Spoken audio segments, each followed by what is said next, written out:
हाँ, मैं अंधभक्त हूँ। मैं निरंतर सोशल मीडिया पर एक ऐसे तबके को देखता हूँ जो दिन रात मोदी, भाजपा, संघ और योगी जी के समर्थन में भर भर कर पोस्ट डालते हैं। मैंने उनमें से दर्जनों लोगों से बात की कि भाई आपको इस काम के लिए क्या कोई तय पैसा मिलता है या आप घर से खाली हो। मुझे कुछ चौंकाने वाले उत्तर मिले। अधिकतर मित्रों का कहना था कि राष्ट्र में हमेशा दो प्रकार की शक्तियां काम करती हैं। एक राष्ट्र को सही दिशा में ले जाती है और दूसरी राष्ट्र को गलत दिशा में ले जाती हैं। हम जिनके समर्थन में पोस्ट करते हैं वे राष्ट्र को सही दिशा में ले जाने वाले हैं, इसलिए उनके बारे में सकारात्मक जनमत तैयार करना राष्ट्र की सबसे बड़ी सेवा है। धर्म को बचाने और भारतीयता की रक्षा करने के लिए यह जरूरी है, वरना आने वाले समय में पूजा पाठ करना भी मुश्किल हो जाएगा।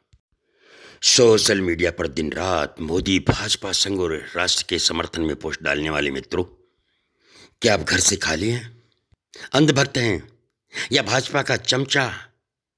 बिल्कुल ना समझें। शायद बदकुम ऐसा है जो आप लुट-पुट कर समझोगे, परंतु ये भविष्य के खतरों को अभी से भांप चुके हैं। इसलिए अपना कीमती समय और दिमाग सिर्फ अपने समाज, परिवार और राष्ट्र को सुरक्षित करने में लगा रहे हैं। आज सोशल मीडिया को सोए हुए हिंदुत्व को जगाने में सबसे ज्यादा योगदान है।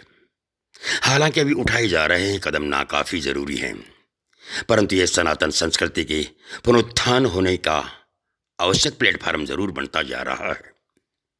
विरासत में मिली हिंदुत्व रूपी बेहतर जीवन शैली के कारण हिंदू बहुत विचारशील होने के कारण जिहादियों की तरह नर पिशाचों वाली हरकतें नहीं कर सकता।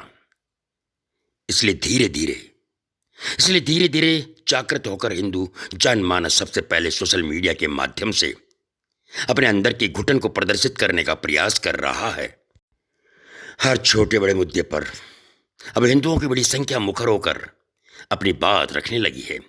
उसका परिणाम यह हुआ कि समाज के जो तंत्र पहले हिंदुओं की आवाज को आसानी से दबा दिया करते थे, अब ये बहुत असहज होते जा रहे हैं। वर्तमान चुनौतियों को समझकर जब जिहादी, वामपंथी व सेकुलर हिंदू तरह तरह के संगठन बनाकर राजनीतिक ताकत पाने के चक्कर में लगे हुए हैं और फिर राजनीतिक ताकत पाकर सनातन संस्कृति की जड़ काटते दिखाई देते हैं, तो इसी स्थिति में हमारा पहला कर्तव्य आने वाले खतरों से अपने देश और समाज को सुरक्षित करना हो जाता है। सभी मित्रों का कहना यही था कि ना हम मोदी भक्त हैं और ना ही भाजपा में कुछ खाने को देती है, परंतु जो राष्ट्र और धर्म के लिए सकारात्मक कदम उठा रहे हैं उनके ऊपर देशद्रोही शक्तियों को हावी न होने देना, यह भी हमारा मुख्य कार्य होना चाहिए और वही हम कर रहे हैं। अपना अपना पेट भरने में लगा हर हिंदू देश और अपने ऊपर मंडराने वाले कुछ खतरों को ठीक से नहीं भांप रहा है। जैसे ही वह जागरूक होकर इन खतरों को भांपने लगेगा तो वह भी प्रतिक्रिया करना प्रारंभ कर देगा।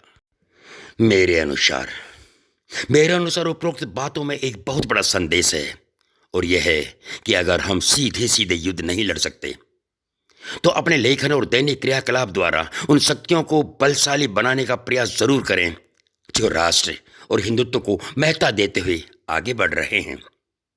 चाहे ईसाई हो या चाहे मुसलमान, चाहे मुसलमान हो, सभी पूरा पैसा समय खर्च करके अपनी अपनी राजनीतिक पार्टियों को सत्ता में लाने और ताकतवर बनाने में लगे हुए हैं।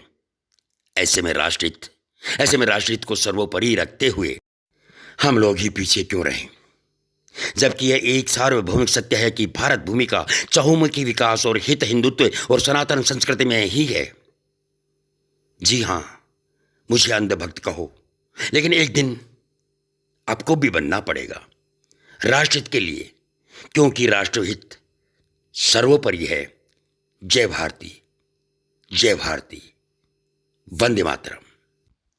सीकर के पारिक एंड पारिक ग्रुप के आनंद पारिक साहब, धन्य हैं आप, धन्य आपकी लेखनी जो आपने ऐसा मैसेज फॉरवर्ड किया। जगोगे तभी तो सवेरा होगा, अंधकार को मिटाने के लिए जगना ही होगा। हाँ मैं अंधभक्त हूं, जवान भाई, जवान भाई।